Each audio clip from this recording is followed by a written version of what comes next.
Welcome to the February 19th Transit Technical Advisory Committee. Let's go ahead and start with introductions. I'll start us off. I'm Dana Trey with the SCTCA. And if you haven't, we have a new acronym, which I'm practicing. So Sonoma County Transportation and Climate Authorities. That's what we are using. So I will pass it off this way. Rachel Eads, Santa Rosa City Bus. Kathleen Sullivan, Marine Transit. Chris Barney, SCTCA. There's a poster on the wall, so I gotta help us out for next conference. Good. Solid. And Brian Albee, Sonoma County Transit. Steph Britt, SCTCA. Margot Ocañas, SCTCA. Does it roll? Oh, there you go. Yeah. Andrew Allen, Smart. Owen Christopherson, Smart. David Davenport, Golden Gate Bridge Highway and Transportation District. All right. And online, just go ahead and read pretty quick. Right.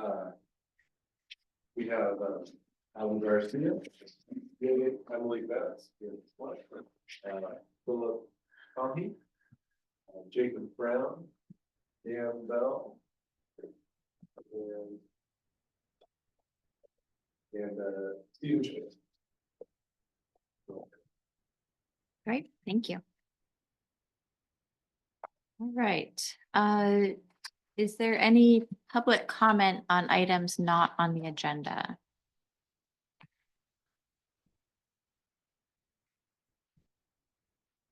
All right, not seeing any hands raised or public in the room. Let's go ahead and move on to approval of the meeting notes from January 8th.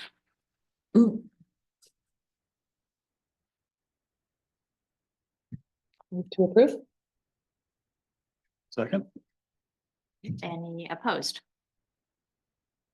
Okay, great, thank you. All right, the next item is regional funding, and under that, we have the Transportation Fund for Clean Air and Transportation Development Act, Article 3, quarterly report for fiscal year 25, quarter 2. This is an informational item. If you have any projects on there that that you have questions or corrections on, you can talk to Margot about it, who is managing both of these programs now. All right, let's go ahead and move on to the Transportation Fund for Clean Air Program Update recommendation, and I'll hand it over to Margot. Sure. So happy to be taking us over. Nice to meet some of you, put some face with the names. So yes, I am picking up for Dana, and as we had discussed last month, we are going to move forward with a pilot year for this fiscal year ending 2026 with a 100% competitive bucket for this next application period. So we are going to trial it, see how it goes. Obviously, we're letting you know now. The timing is that we go before the board on the 10th of March to secure their adoption of this changing in the programming criteria, and then the official window opens the 11th. However, the information, which many of you may already be familiar, as it's new to me, I'm getting up to speed on it, but the materials are on the website now, posted as preliminary. But obviously, if you'd like to take a look at the sheets or direct them to others who may not be familiar with them, they are up there. So as soon as we don't anticipate any issues with the board approving this amendment for the pilot year. So the official window will open on the 11th, the smaller window. So the 25th of March, project submissions are due, and then it's probably in your document. I'm sorry, I'm not looking at the agenda, but we'll be back in April 9th and the 24th. Those are respective TTAC and TAC meetings where we'll come forward with the project recommendations and then go forth to the board in May. So again, I'm getting up to speed on sort of learning about the program, but similarly, because it's 100% competitive, if there are others in your agency or related agencies that would like to learn more about it, feel free to have them contact me and we will we'll take it from there. Field any questions if I have them, and I will lean on Dana if I don't know the specific answers. And then also, she just mentioned that there's a link in the agenda packet to the forms, application forms. So if you want to start working on those, ahead of the actual call going out and, or kind of penciling out if your project may, you know, how it might do in terms of cost effectiveness, you could do that.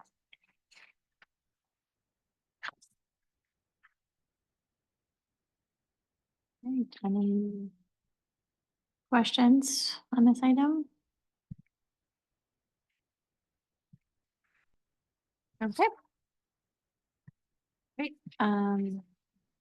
moving on, we have the preliminary draft of the coordinated claim. This is just for discussion purposes today. Next month will be taking action on this, with a recommendation to the SETA board, SETCA board. You know, there are some interoperator agreements that need to be added into this. But this is a preview. I think that all of the transit operators have seen this through the mascots committees, but I will just open it up for discussion or comments, questions, if anybody has any.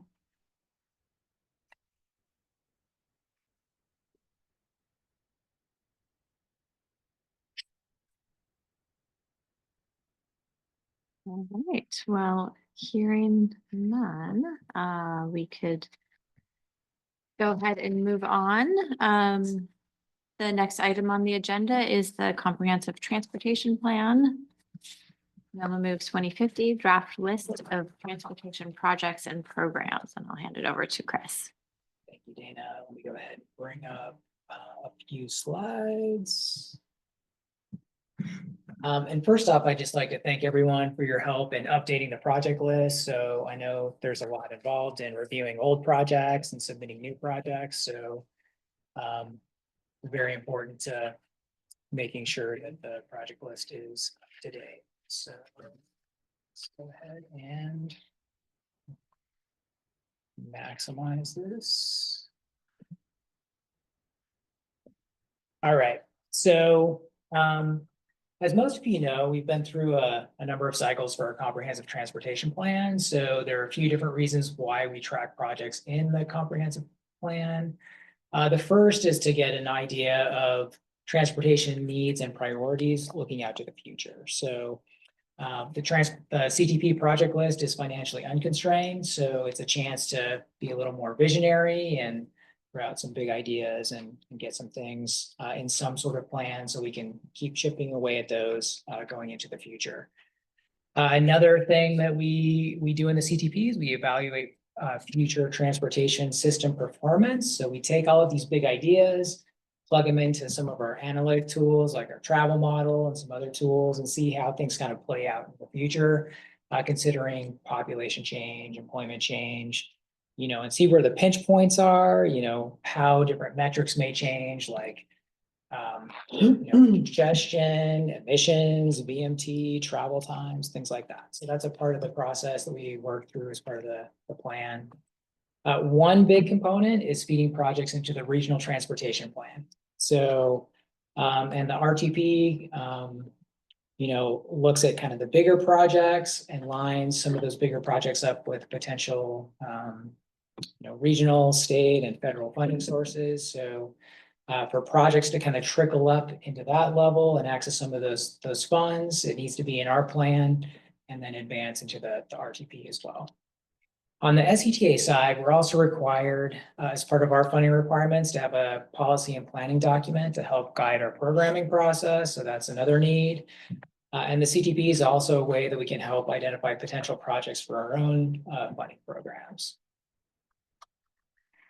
So just touching on the RTP process really briefly, this is a graphic that MTC uses from time to time. So I just wanted to walk through that. So, some of those big funding sources at the regional level, projects start, in a capital improvement plan, a general plan, or it could just be a big idea. That's kind of that first area. So at that point, it gets included in our CTP. It can trickle up to the regional transportation plan. At some point be selected for advancement. It'll end up in the transportation improvement program to access certain funding sources, and then finally be developed and implemented. So again, to access those regional funds, these projects do need to be in the CTP. So moving on to the draft project list. So I included in the agenda an excerpt, just including the transit projects and some of the multimodal projects that were submitted by you all. So I apologize for the small font. If you'd like a electronic version of that, let me know. Or just zoom in really closely if you want to see more details on that. But just a quick summary, about 15 projects were completed since the last CTP. And one thing to note is in the CTP, we track the larger projects of over $1 million or more generally, and then programmatic categories that kind of lump those smaller projects together. 212 projects were carried over from the last CTP, and we work with you all and the public works folks to update the cost and project descriptions for all of those projects.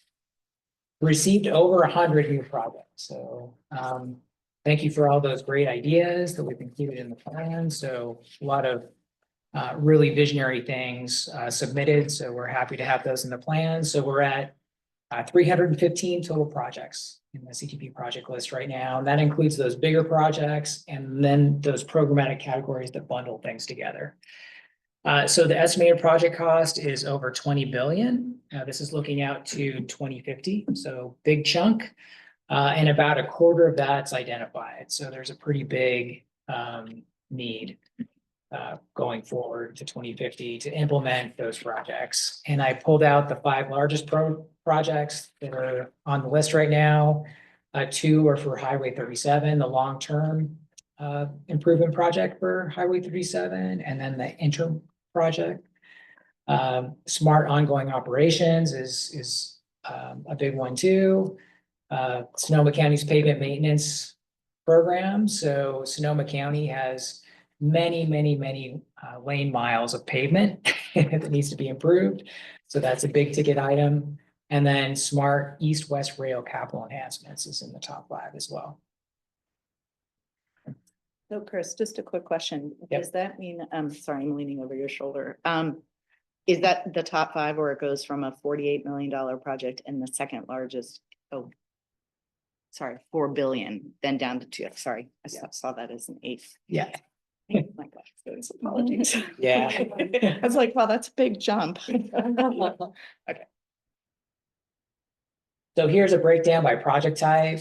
You can see the 2 transit project categories down towards the bottom. So almost 50 projects and, quite some big ticket items there. A lot of that's ongoing operations and maintenance, which is already, a big chunk of that identified fund as well. So those details are in the full project list. And when we take this to the board, I'll actually break out, the identified funding as well.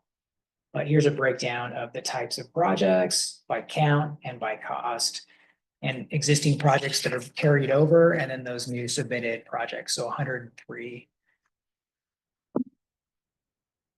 So just going through the draft project list, there's still time to check in and check the information in the project list.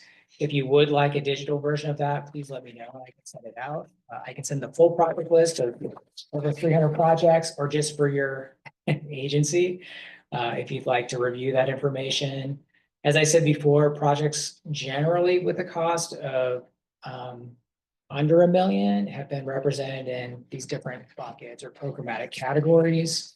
So there are some cases where we'll include smaller projects. If there's a particular project that a jurisdiction would like higher visibility, that may be smaller, we'll include that in the project list as well.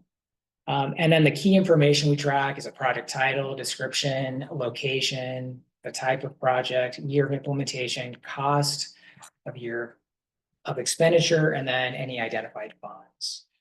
So we have a little bit of time to review the draft project list, but we would like to get any updates or revisions by April 30th of this year. So here's a look at our update schedule for the project list and the CTP. Last fall, we worked with you and Public Works to update the existing project information and carry those projects over. We issued the call last winter. Projects were due December 13th. New projects. We're bringing the draft updated CTV project list to you and committees in February, and then taking the draft to our board in March. And then we'll be digging into that performance assessment. So looking at future population and employment projections, these new projects and carryover projects, and looking how things may play out going into the future and reporting out on that performance. This summer, David's team will be issuing a call for projects for SCTA funding program cycle 2. Based on the results of that, we'll develop a short-term implementation plan for the CTP. So that list of over 300 projects, which is financially constrained, that's kind of looking out to 2050. So one thing we'll be doing as part of this plan is looking at the next 5 to 10 years, kind of tearing off that SCTA funding program cycle 2 call. So the projects that are identified for that. We'll be working on the draft and final CTP through this summer and fall, and are planning on taking the final CTP and the final project list to the board in December. So that's where we're at right now. Happy to answer any questions. Please reach out if you'd like a spreadsheet version of the project list. We can provide that. Once we've kind of trued up or given everyone a chance to review the draft, we'll plan on getting an online version as well that you can kind of sort and filter the information as well. We have that for the current project list from the adopted CTP, but we want to give everyone a chance to kind of check information before we upload the draft online. But yeah, that's where we're at. Happy to answer any questions. And thank you all again for your support and all the information. I know it can take some time. Thank you for all your support. I know I made multiple phone calls and you were like right on it. Thanks, Chris. Yeah. Is the 315, some of those programmatic? That's the full list and some That's of the those are in full- programmatic. Yeah, they're programmatic. What amount are over $1 million? That's a good question. I haven't calculated that, but the programmatic categories or just all the projects? Like which are named projects versus how many of those 315 are named projects versus Most of lumped into those- programmatic? Most of those are named projects. I can do a breakdown. I was haven't just actually done curious. that, but You don't have to, don't add something to your list. so each jurisdiction has a implementation bucket for their ATPs. So that's 10. So I would think I see. probably under 50 programs. Quite a few named projects. But yeah, that's a good thing that we could break out in a chart like that. Yeah. And we did include a mascots implementation Oh, great. project in there as well. So I know that's been a comment. Is it a named project or a programmatic? It's a programmatic. But it's a category. It's like a programmatic category. Yeah, yeah, Okay. because there's not, we don't have the actual implementation Yeah, we pieces don't. of it yet. So, yeah, it's more of a program that, the description on it is implementation of the recommendations of the mascot plan. Yeah. So it's specifically listed out as a project, so it's not included in some other category. We listed it out exclusively. Great. But yeah, we don't have like individual route improvements in there or anything? No, yet? no, of course, yeah. Yeah, 'cause it's not available yet. Yeah. But once that's available, we can start. breaking it out. Yeah, sorry for the size. I tried It's to fit okay. it on one page. I had to print an old lady version. Yeah. It's still like 5-point font. I know. This is just 3-point font. The full list is like 11 or 12 pages. I tried to get it down to 3. for Yeah. just The transit projects, but Is there an action requested on this or just informational? no, just review. Well, request to, if you would like to review the projects, please get any revisions back by April 30th. So, It's lumped in with the ties work as well. That category, that makes sense.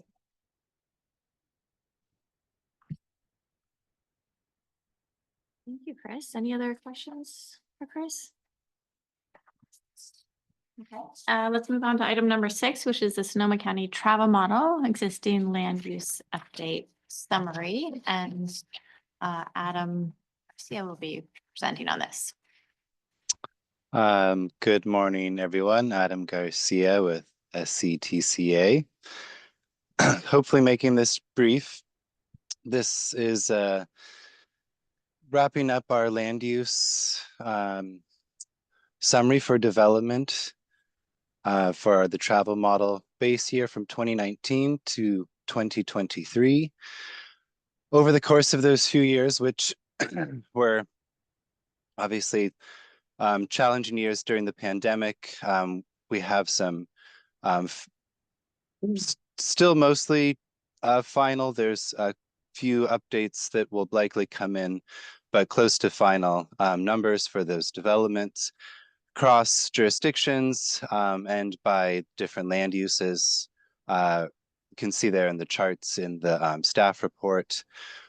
Relevant to this committee, we're going to be and presently in process updating the transportation network as well. So already that's been reviewed by all the jurisdictions. So any types of roadway changes, speed limit changes that might have taken place during that time, we're keeping track of and updating in the model for main arterials.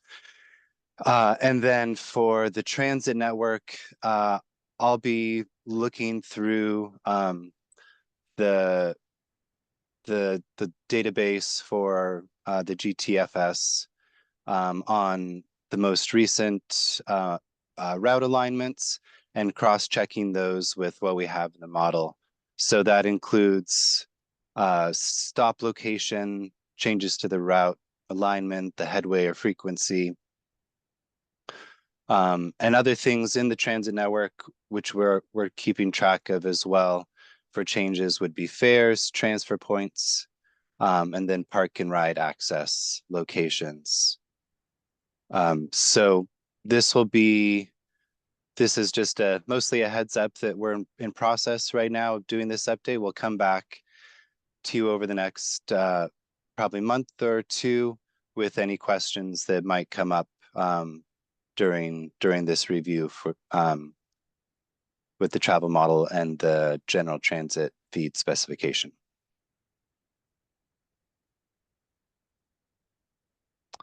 Once we've got these updated, as Chris said, this will lead into kind of some of the other parts of our work.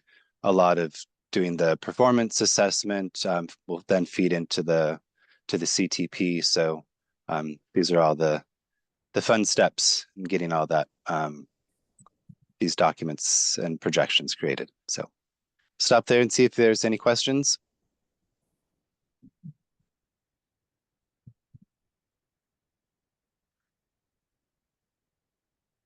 I don't see any questions. Thank you, Adam.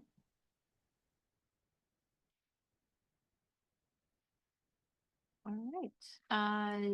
Next item is transit integration updates. For the local bus operator transit integration work, we are continuing to review recommendations and next steps from the integrated transit service plan. Working on the second phase of the website integration, so that's moving forward with the website updates for Petaluma Transit and Sonoma County Transit. We've been discussing some fare coordination topics, and we'll be further discussing kind of the local service changes related to mascots. And a number of other various topics, but no major milestones to report this month.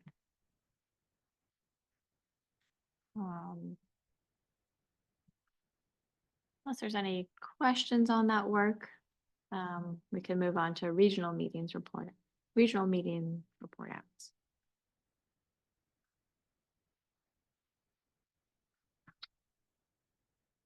All right, I'm not seeing any questions. So does anybody have any report outs to share on regional meetings? Just the regional mapping and wayfinding project prototype is having their grand celebration tomorrow here in Santa Rosa. I won't be here for it, but I'll check it out on my way back to the office today. Most of it's up, so yeah. Great. It's good. Yeah, and hopefully everyone got an invite to that. Come if you can. The weather's gonna be much nicer tomorrow. Yeah. It's looking really good. And I mentioned at the beginning of the meeting to a few people, my team already has a lot of feedback, so we're already like in it with thoughts, but yeah, it looks great. So, Is there an official feedback mechanism, like yes. a form or something? Yep, and then we're gonna have some information there tomorrow. The MTC has provided. There's like a QR code based survey, and I think there's multiple forums for feedback, but there's also just kind of a hit it with your phone type feedback mechanism too. So yeah, there's gonna be several platforms. Yeah, I think I saw passing quickly the El Cerrito BART station. There was a big poster up with we want your feedback and a QR code. Mhm. Do you know if there's something kind of like that?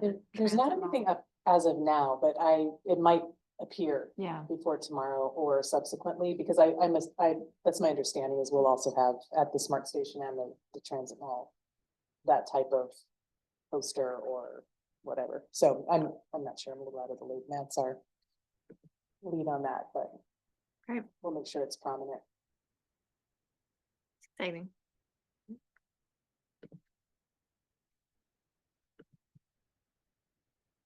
I'll say one thing on transit priority, which is that we have this interchange, Tamalpais Paradise Drive in Marin, that Caltrans is doing a seismic retrofit project. And it was supposed to be it was an ADA compliance. That's what it started as.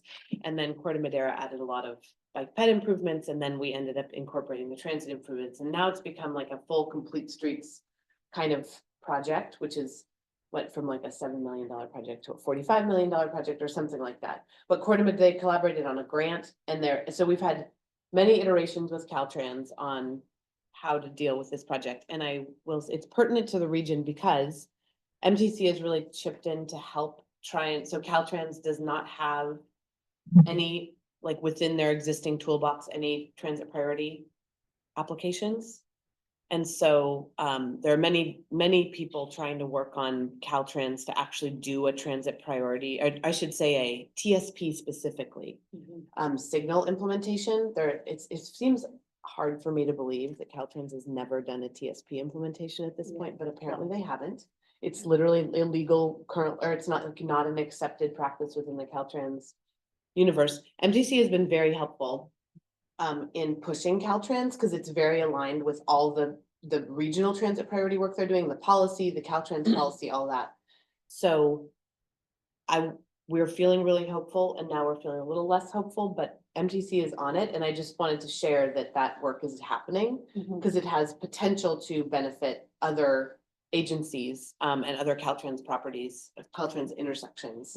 If we could ever they're basically bringing the you know, there's all the freeway bus pads. They're bringing the freeway bus pad up to this, so you get off the off ramp on the on ramp. And we basically said, especially for Golden Gate, like, if you don't make that a super efficient movement, then you're gonna add 2 to 5 minutes at every single Golden Gate stop, and that has massive implications for travel time. Yeah. And so, if you have TSP and they're actually have like a queue jump lane that we've built on the, or like a transit only lane on the on-ramp, receiving lane. So if it's implemented and they actually do TSP, it could be kind of a revolutionary model for the interchanges in Marin. But the TSP is pretty critical to that. So anyway, that's my transit priority update. It's kind of off, it's not in the official meetings, but I think has been very productive participation by MTC. Right. So. And I'm assuming that that's captured in the transit or Caltrans transit, Bay Area Transit Plan priority list. That I they're wouldn't make that compiling. assumption. I don't know that, I don't know that to be true. Yeah.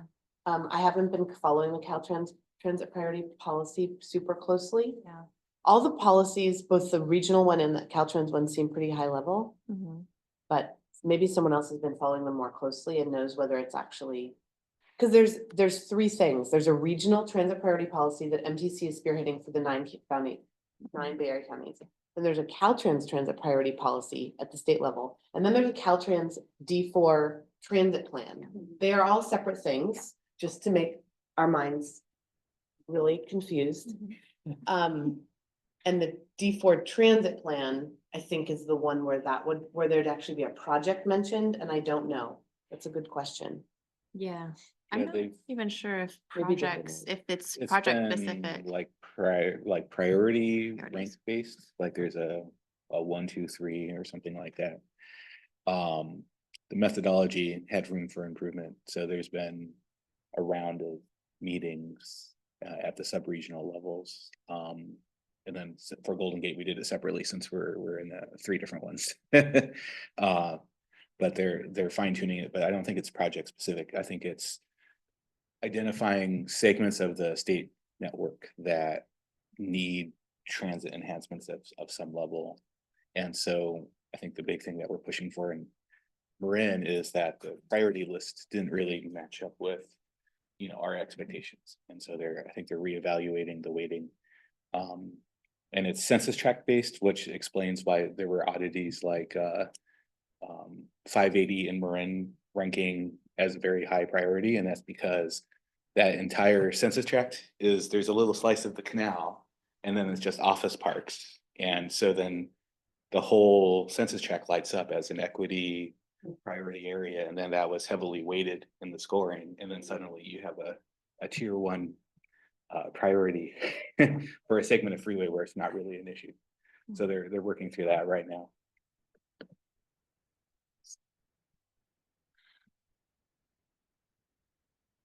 Yeah, but I don't know if other than bus aid, which already happened, I'm not sure if there's ultimately project lists coming out of any of these particular efforts. Just framework. Yeah. Framework. I do think they're gonna do another bus aid call for projects at the end of this year. Okay.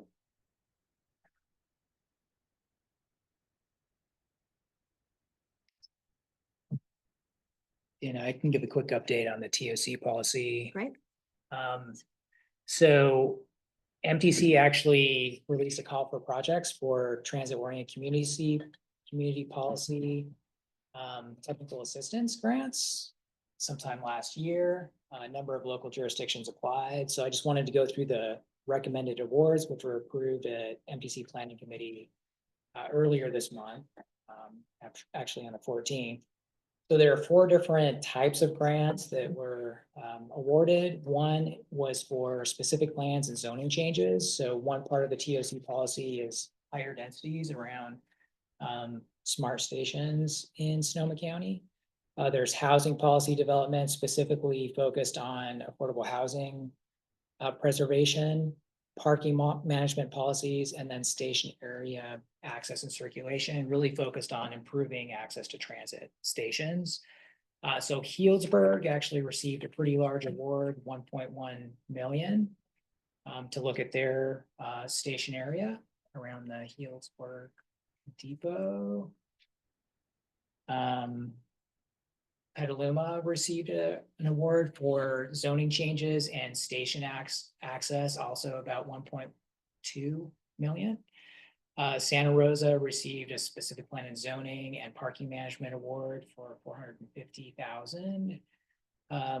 Sonoma County received 200 for work on their Sonoma County Airport Station plan, and I believe that's going to be helping pay for the airport specific plan update. And then Windsor also received a $1.2 million award covering all of those different areas. So a lot of money that's going to be flowing into Sonoma County to help make those updates and make sure our jurisdictions are in compliance for that TOC policy. And that's going to be tied to OBAG for eligibility. So there are a few Marin too, which You don't necessarily have to say out loud, but I'd love to look over yeah, your here's the shoulder. list right there. But Yeah, look, sure. yeah, so very successful in Sonoma County. So just wanted to let you know that that's happening.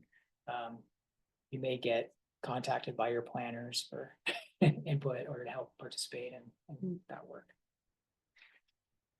And Chris, you mentioned the Petaluma specific plan one. I don't know if you mentioned the second one. We got another one for looking at the downtown smart station / Copeland Transit Mall, kind of revisiting the design plan for that. Ideally, we would like to move the transit mall closer to the rail platform and have it be like a true dedicated transit mall. So it'll be looking at that situation a bit more. Yeah, 2 awards in Petaluma. Yeah. So, yeah, you guys did great. How much money was that second one I was mentioning? It's 1,190,000 Okay. for Petaluma. Nice. So $1 million for the specific plan and then 190 for station access.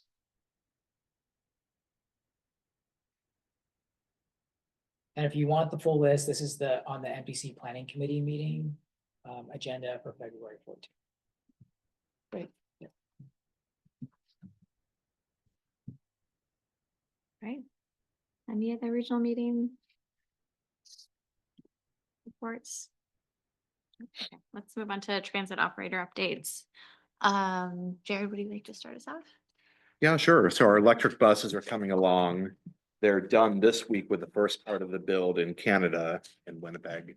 And then they go over the border to finish up in Minnesota, hopefully beating any tariffs that may come into play really soon. But those will be 4 buses, and we should be getting those the last week of May or first week of June. Lumbago continues to do great. We've actually rolled out a second vehicle on that during peak times. So on afternoons from 12 p.m. to 6 p.m., we're now running 2 vehicles on there. And that's allowed us to increase our coverage rate. We're covering over 90% of trips now, and it's about 4 boardings per hour with it. So for that type of service, I would say fairly successful.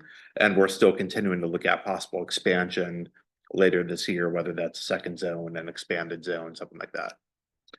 Our operations RFP, that's been a blast to work on. That just went out today. So that'll be 8 years of service, 5 base years, 3 option years.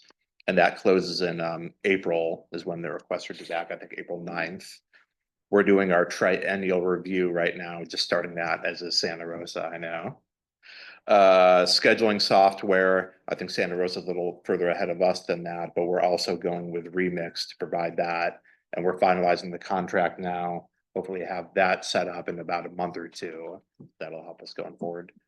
Mark your calendars. The Butter and Egg Day Parade is on Saturday, April 25th. And I know around that time is always Earth Day. I don't know if people know the exact day. I think it's usually on the Friday preceding.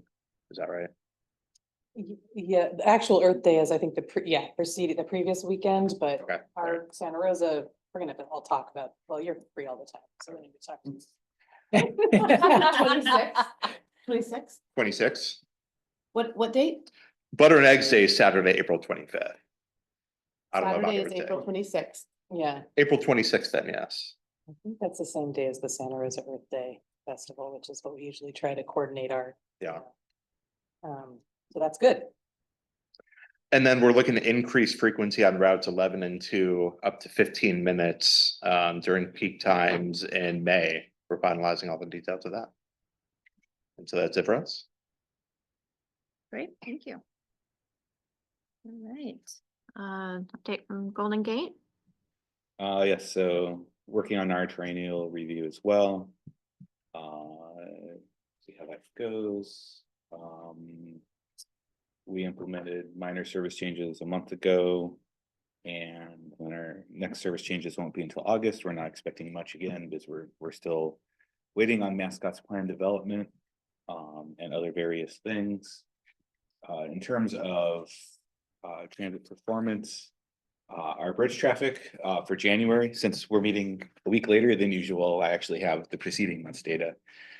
For January, our bridge traffic is up 4.8% compared to January 2024. So it's nice to see a little bit of an uptick there since that pays the bills.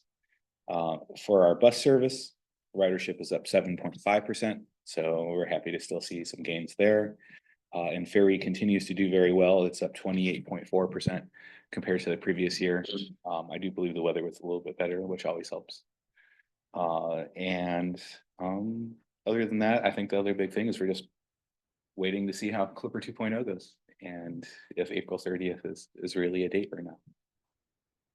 Is that the date when the credit card ability goes live, ability to use private credit cards? That's a great question. In theory. We'll find out what actually gets implemented when there's still a lot of unknowns considering it's basically late February at this point. They still haven't committed to a date, right? Well, I mean, I've heard that if it's not April 30th, somebody might lose a job, but so it'll definitely be sometime this spring apparently.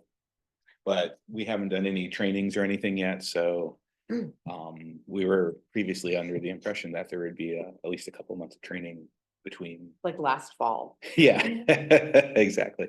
So we're not really any clearer on the timeline than I think we were this time last month.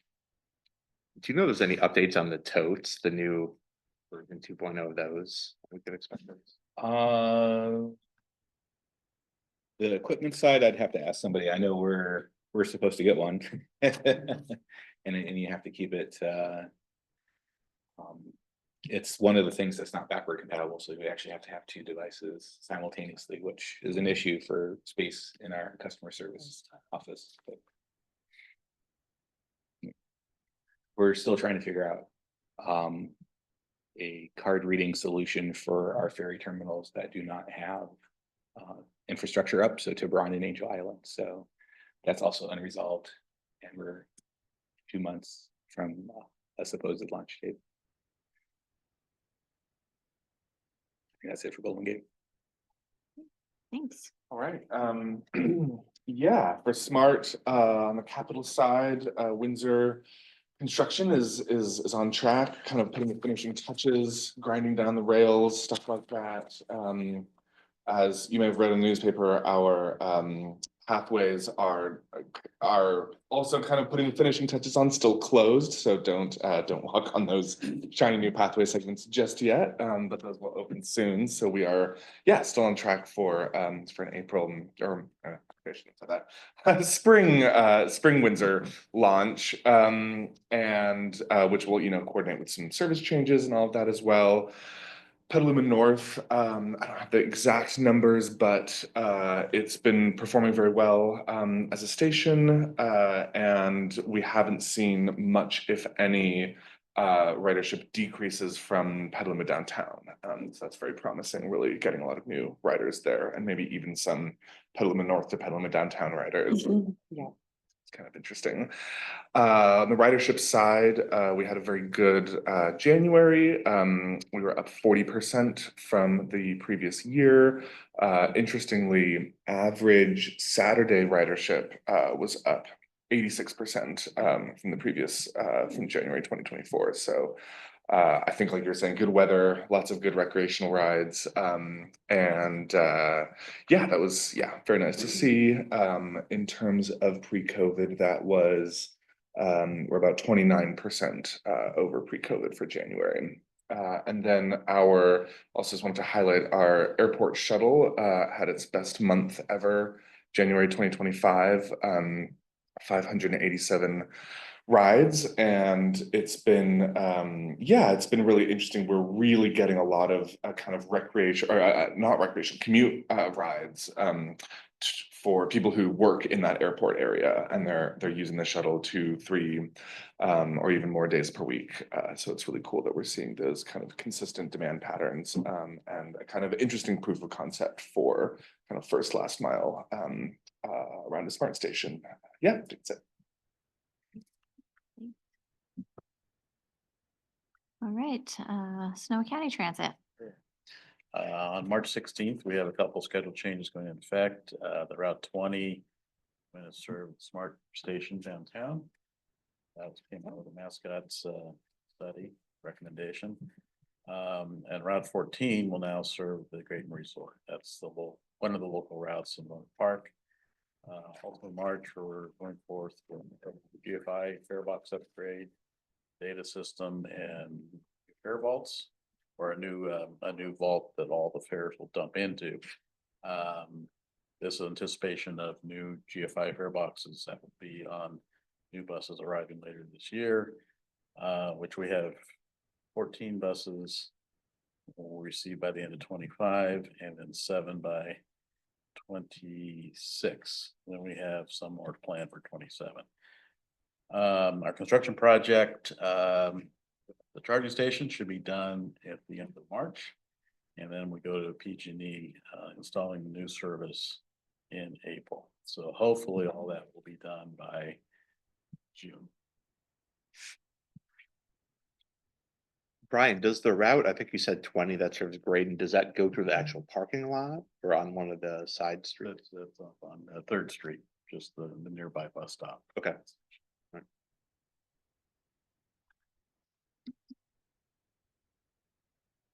Thank you. Marine Transit. Let's see, we have, just gotten our FTA certification to transition to automated passenger counters for ridership counts, so that's pretty exciting. So I think that's sort of official-ish now-ish. Awesome. I don't know if we've officially, hit the button on now. Our quarterly reports are gonna use those, but we're very close to that. We are making progress on our facility. We're working on some of the environmental, and we are gonna take a big update to our board on our engagement plan for development of that facility this month, so on March 3rd. So we're excited to have that project moving. We are doing our short range transit plan. We finally got MTC guidelines. I'm sure all of you are working on those as well. Oh, you actually got them? I thought they were. Oh, no, I don't think we've gotten that. We got the overview PowerPoint of what the guidelines will say, Okay. but we haven't, we at least have a sense, and we have deadlines. Like there's actually timeline, I think they're due draft, they have to be adopted by the end of the year and drafts by So they're September or sticking with the something. September 30th and December 30th. But from what I understand, yeah, I mean, I guess they might go back on that when they reach the final guidelines, but that was one of the big questions in our mind is. So we are working on several fronts on fares, similar the Clipper transition is a really big deal for us. Because we're going to be become independent from Golden Gate, and all our fare products and things have never been available on Clipper. So it's a pretty big deal. I think that April 30th deadline or date is an interesting one because any existing Clipper riders are not transitioning on April 30th. There will be a process that's several months. So it makes for a very difficult customer messaging process. We did a fare collection transition plan about a year ago. And what we agreed in that plan was that we were going to transition to Clipper being our primary mechanism, and we're not going to replace GFI. So we're still moving forward with that plan despite Clipper's heavy delays. And looking to procure just drop fare boxes for our cash paying customers. Since we have ridership counts from APCs, we're not as reliant on that piece. And yeah, so by the end of, by this time next year, our fare collection system should be completely different from what it is today. We will have drop fare boxes and Clipper. And we are going to make a really big Clipper push once we feel like most of our customers have actually transitioned. We may wait all the way until the end of customer transition, which would be, they're saying 3 months. I actually theoretically, it should get done faster than that, but nothing's ever happened faster in the Clipper universe, so I'm sticking with the 3 months. So by like the summer, spend our fall doing a really big Clipper push, and we would definitely love to coordinate amongst as many of us as possible. And I know I mean, MTC is also doing a lot on the push. So that's gonna be a big thing. Fair transitions is a really big theme for us this year. Two other things I wanted to mention. One is we have on our older adults and people with disabilities program, we have a suite of programs, some of which are funded by Measure AA. And we have a Catch a Ride program, which is a taxi and TNC subsidy program. We have, the current iteration of it is you can get digital vouchers through using like the Uber or Lyft app, or you can get paper vouchers mailed to you. And it's been extremely onerous to be still mailing paper vouchers out to people in 2025. And so we are transitioning, we're in the final stages of an RFP for a mobility wallet. So it's a card that people would be able to use, and they will be able to flexibly use those funds. So we're still determining the subsidy policy. We might change the subsidy policy as well, but basically it would be a much more customer choice based model where especially if you're, and we think it's going to be mostly low income focused. So if you're a low income, older adult or person with disabilities in Marin County, you could, you'll get a certain amount of subsidy monthly on this card, and you could use it on any transportation provider of your choice. So we will no longer have direct contracts with Uber. Right now we have a direct contract with Uber, Lyft, and North Bay Taxi, which is the biggest taxi provider in Marin. Now you'll be able to use whatever, it will be based on merchant code. So that's how the cards manage it. So we're also treating this as a pilot. So we'll let you know how that goes. But the plan is currently to take that to our board as sort of information this month and then approval next month of a new structure for that subsidy. So it'll be like a Visa or MasterCard type branded so that you can use it on specific merchant codes. Correct. Would that theoretically then work with the what are they calling it? For Clipper 2.0, the open payments, will that also cover that? We are still determining what merchant codes between now and the goal is to launch by July 1st. So between now and July 1st, we need to determine exactly the list of merchant codes. We've also talked about whether you could use it on paratransit. And currently we're leaning towards no, because it basically would incentivize more paratransit usage, which this is supposed to be a lower cost complementary program. Exactly. So we're pretty sure we aren't going to have paratransit be an eligible use. And we have not talked about, we haven't made a decision on Clipper. We're definitely talking about it, but. Is the shift based somewhat on the changing federal guidance on kind of the TNC Partially. payment side, or were you already kind of working on it regardless? Partially. All right. Yeah. It is, I would say based on the most recent guidance, our current program might not be in 100%. But we're hoping the federal guidance might shift a little bit also. But yeah, it is partially based on that. But it's mostly based on decreasing our administrative burden with the program from an internal perspective and giving more rider choice from an external perspective. Because right now we're distributing like very fixed value vouchers. Like if you use $5 of this $20 voucher, then then you don't have the rest, you don't have the 15. So now you'll have complete flexibility. If we give you $200, you get the whole $200 as opposed to just getting these little chunks that are if you want a long distance trip, you can't use 2 vouchers. And despite the fact that Uber and Lyft give you a lot more flexibility, 75 or 80% of people are still opting for the paper vouchers. So we're also contemplating we've been working on sort of what's the right mechanism to deliver some sort of technology training for older adults to get them more familiar with those apps so that they can use those services more readily. And the card, if there's any like technological barriers to using a card, at least theoretically, people are more familiar with using a credit card than using an app, but you never know. There's still going to be like an app that you can check your balance and, so anyway, we're working on that piece, the kind of travel training piece to go along with it.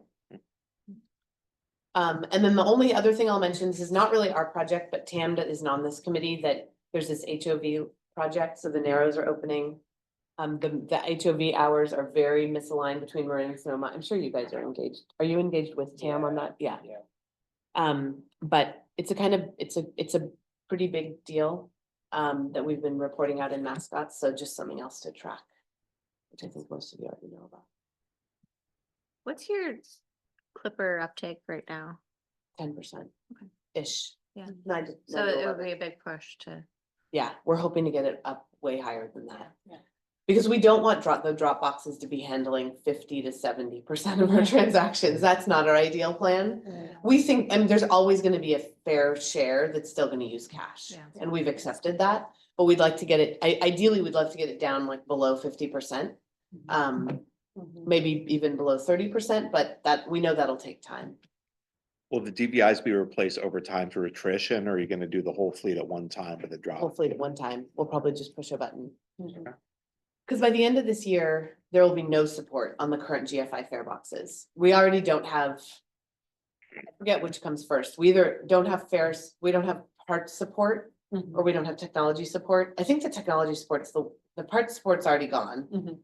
The technology support, the back end sort of software support will go away by the end of this year. So our goal is to make that transition before that happens. Although there's always the duct tape and DIY eBay. strategy. Duct tape and eBay. Duct tape and eBay strategy, which we're hoping to not implement, but if this whole transition slows down more, then we might have to push a little bit into 2026, but that's not our goal. You don't want to spend several $100,000 with Gen Fair like we are. Yeah, no. Yeah. And new fare boxes were gonna cost like 2 or 2.5 million, and drop fare boxes are gonna cost like 100,000. I mean, it's like way order of magnitude different costs, and we just didn't want to reinvest in GFI when we're getting this huge Clipper 2.0 system. We're in the same position. We told them we're not buying hardware from you. Yeah, We'll make the software work. yeah. And with enough money, they'll say yes to anything apparently. Oh, and So you're not planning on upgrading to GFI, whatever the new one is called? No, I've been told we're not doing any hardware upgrades, period. Yeah. I mean, at least for the foreseeable future. I'm sure much to their chagrin. Mm-hmm. Our uptake on the bus side for Clipper has gone down a little bit, since COVID started. We're only at around 35%. We used to be a bit higher than that, more like 50%, give or take. So we have some room for improvement as well. Yeah. And you still have the Clipper incentive. And we still have the Clipper incentive, which, Huh. we do still want to switch to an accumulator model, like a buy 10, get 1 free style offering, but that's all been iced in Clipper 2.0 until some unknown future date. Oh, really? Yeah. They were very loose with us on, well, does that mean 6 months from now, 6 years from now? They're like, that's a great question. Yeah. What did you say your Clipper uptake is? For bus, it's around 35%. 35. Yeah. Do you know for ferry? A fair, well, it's all Clipper technically, other than some group sales and then, freebies. So What's it's the like ferry one? 80, I mean, like what's the ferry 80 to smart one? 90%. Rail and sail? Oh, yeah. So there's the rail and sail. Yeah. Some group reservations for things like Angel Island, and then, like free kids. And that's the reason why it's not 100%, because even the tickets, the paper tickets are actually little Clipper cards. Oh, yeah. So, which is an expensive solution. That did bring up one other question I was actually gonna ask this group is, we just got our MTC snapshot survey results, which were fascinating. And I was curious what everyone else's were and wondering if we could all share. I'm presuming there's like there's the whole Bay Area, and then they're sending each operator their individual results, but They're posted. I found them. Oh. 'Cause I was looking for them last week. yeah, And by operator? by operator, Did not know that. and I downloaded them, but I have not looked at them Before yet. they take them away and realize people can download them. That would be awesome to share, Yes, because let I me do take a think look for that link. it would be Share it out. interesting to see, ours definitely has shifted, our demographic profile has shifted. Mhm. More low income and more sort of diverse. And I'd be really curious how other people's have. Even though it's not route by route, it's not like there are other surveys, it's still super interesting data that we don't have another source for. Good to know. Yeah, Okay. You remember where they're posted? Not offhand, but I think I could find it and I'll share it out with the group. Yeah. I'll take a look after this meeting. Thanks. There is also a PowerPoint circulating of the overall Bay Area results, and I don't know if you've been on any meeting where they've shared those, but I don't know that I've been in multiple meetings where it's been presented. I don't know if I've been mailed the PowerPoint yet or like emailed it. But it is interesting to look at the Bay Area as a whole also, the kind of, Have it gone up or down? I mean, there's all sorts of different trends. Demographic trends and I mean, I don't have them on the top of my head, but they're interesting to peruse. Well, that's interesting. Yeah, Did they, did the overall, the overall findings, did they incorporate I think Golden Gate, and there was one other agency that did their own surveys? Oh, Did is that there- get incorporated ask into that. that, or? I did not ask that. It's a good question. I think that when I was looking, I didn't see Golden Gates on there. So I'm just curious, like, It might be these separate. overall summary ones. Yeah. Is, since we already did ours, we haven't really been in the loop on the regional. So you didn't do any snapshot survey on your buses or your We did a ferries? comprehensive survey instead. And that was the survey you reported to your board like Um, months ago? Yeah, yeah, sometime last year. The spring, summertime frame, somewhere around there, yeah. And it's interesting when you have that additional detail to see, things at the route level where, yes, income went down overall on our system, but on specific routes, it like increased substantially. And it's just interesting to see that, Yeah. that dynamic when you can drill further into the data. Yeah, definitely.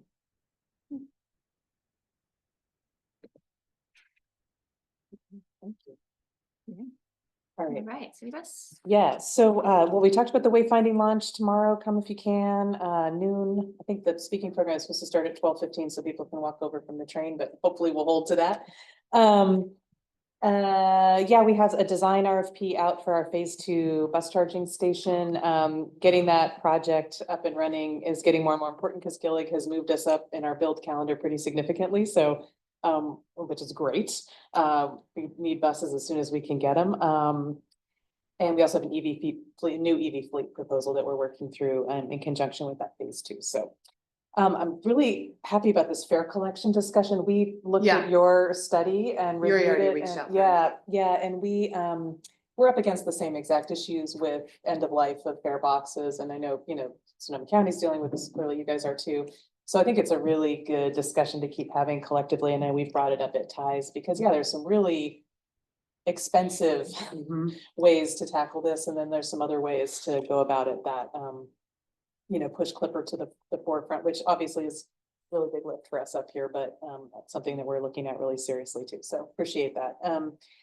And then I kind of have an other business real quick item, but I think I'm the last update. So can I just? yeah, go for it. So sorry. Oh, no, I was just gonna, the fair discussion Yeah. regarding, I just wanted to mention that on the 27th, we have a public hearing regarding the special event ferry fare change, as well as the free and reduced cost transfer pilot, just for the record, Okay. just so you guys know. Great. But I would expect both things to ultimately be approved next month. Absent any surprising comments next Thursday. Sounds good. Thanks. So I don't know how many folks here are involved in your Title VI, like language assistance plan work, but we're completing an update right now. And one really interesting thing we saw in Santa Rosa in this last language assistance plan update is that after going along for many years, well below the safe harbor threshold, Vietnamese has jumped up over the safe harbor threshold with a big margin of error. So a margin of error that would definitely take it well back below the safe harbor threshold. I'm just curious whether anyone else has done a language assistance plan update recently and has seen that shift. We updated ours about 3 months ago, but not a huge shift for us. Spanish is the only other language that passes the threshold. I don't think we're really close on any other languages. Yeah, we haven't been for many years and all of a sudden we saw this big jump. So we're, Same. Ours what's bumped. that? Same with us. You saw the same thing? Oh, just Spanish. Yeah. We have 3 now, You have 3 now? Chinese, Vietnamese and Spanish, Okay. and those are new. That was They're- new. oh, yeah, That was a okay. shift since last time. Very interesting. So, I'll talk, because, Yeah. we have our vital documents. I mean, obviously, we've identified it. It's a pretty big lift because for even graphic design and just, how we're approaching, incorporating another language, it's Yeah, It's a big deal. our vital documents are pretty narrowly defined. Mhm, mhm. And so all of our Title VI complaint policies and Title Yeah. VI, all that is translated, fully Sure. proactively translated. Yeah, The approach we took is to have, we translate everything to Spanish because that So was do a we. well-known, longstanding. yeah, same. But that on all the other documents, we have a blurb in Vietnamese and Chinese that says, if you need this in this Mhm. language, contact this. Okay. And we just have a standard blurb. So rather than proactively saying that we're gonna translate like a huge slew of documents. Yeah, it's a pretty. It's a significant- really big lift. Yeah, And for things like posting or ad rails or Mhm. things like that. So ours wasn't by a huge margin. ours is very tiny margin, Yeah. well below the margin of error. you Yeah. know, So, So, okay, that's anyway, but helpful. yeah, happy to connect. Yeah, and Emily, I think you just commented that Smart maybe has added Vietnamese as well. Yeah, we did. We just did our Title VI plan a few months ago, and we had several languages come in this safe harbor threshold, right? Which is a very, very low threshold and probably not very many users of the system based on the Right. MTC survey data, right? I mean, we have multiple sources of data, but so we're doing the same thing as Marin Transit, where we're trying to create some definitions of what are essential documents. And then we actually have a new Title VI, we have a new civil rights manager position here at SMART that didn't exist anymore previously. She just started a couple months ago. And one of her duties is Title VI. And so she's taking on the responsibility of getting translation contract on board and trying to figure out what we're translating and not translating, because it is a really big lift. Yeah. So maybe I'd love to be consistent in our approach. So maybe we could talk about this more. That'd be fantastic. Yeah. Thank you, guys. We also had to spend some time figuring out what Chinese. So we opted for simplified, I think. Because that's something you kind of have to standardize and just like, that's what, Yeah. Yeah, interestingly, Chinese is not over safe harbor for us. Oh, interesting. Yeah, so just Vietnamese, Just and Vietnamese. Spanish, yeah, interesting, so. Okay, great, that was super helpful. Thank you, guys. I'll be following up Yeah. with you guys. Is there, just out of curiosity, I don't handle Title VI for us, Barbara does.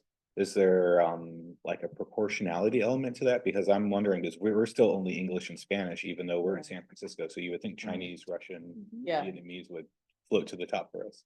Well, the safe harbor threshold is 1,000 people that speak English less than very well, so it is very low. Yeah. But, if in you- your service area, right? in your service area, and the USDOT guidelines actually do give you some leeway in how you interpret that, like, the safe harbor basically establishes, you're definitely compliant if you translate for anything over the safe harbor, but it doesn't mean you have to, right? So there's some discretion, and it's all about how you look at the 4-factor analysis in its totality. But yeah, I think that's an interesting question because, we, just in Santa Rosa, we're over 1,000 people. I mean, Emily makes a good point. Probably a small subset of those folks use city bus, but, we've always taken the approach of, if it goes over safe harbor, then we're gonna at least start to move in the direction of translation. So that's, sounds like, Smart and Marin are taking the same approach. So just. I know we did translate our ticket machines into Chinese, but yeah, I don't think we've done anything. When was the last time you updated your? Well, our Title VI was due We- October 1st, Okay. so I think the language plan was updated at that point. Yeah, so they would have looked at all that, but there is some discretion. So just to be I was clear. just curious, because I was thinking, well, it's- we don't have these languages. Yeah, and it's interesting because it doesn't necessarily, like, the regs aren't written like, as soon as you go over 1,000 people, you must. It's like, if you want to be in the safe harbor, then you should. So, there's, every agency sort of has to evaluate what they're gonna do. Yeah. And we do offer a language line Yeah. for us, and interestingly, we get almost no calls in other languages. I think last year our number 3 was like Arabic or something, and that number 3 position is way smaller than English or Spanish, and every year it's a different language. Yeah, sure. Thanks, guys. Interesting. Rachel, when are your Gillig buses? When do you anticipate receiving them? End of this year. Great. So, yeah, by the end of the calendar year. That comes soon enough.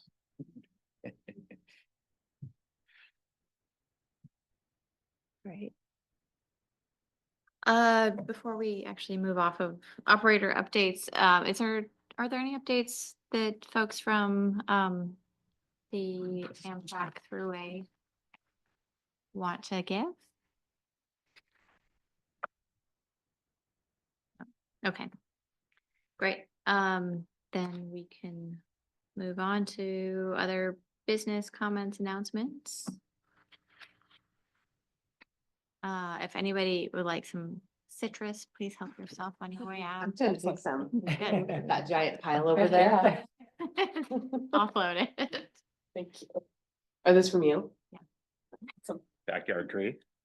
I'm like, who can take these? Are there some Myers over there? Yeah. more. Oh, great. Yeah, please help yourself. All right, well, thank you all. Our next meeting is coming up fairly quickly because this one was late, on March 12th, so yeah, let me know if items come up that you want to bring to this committee. And with that, we can adjourn. Thank you.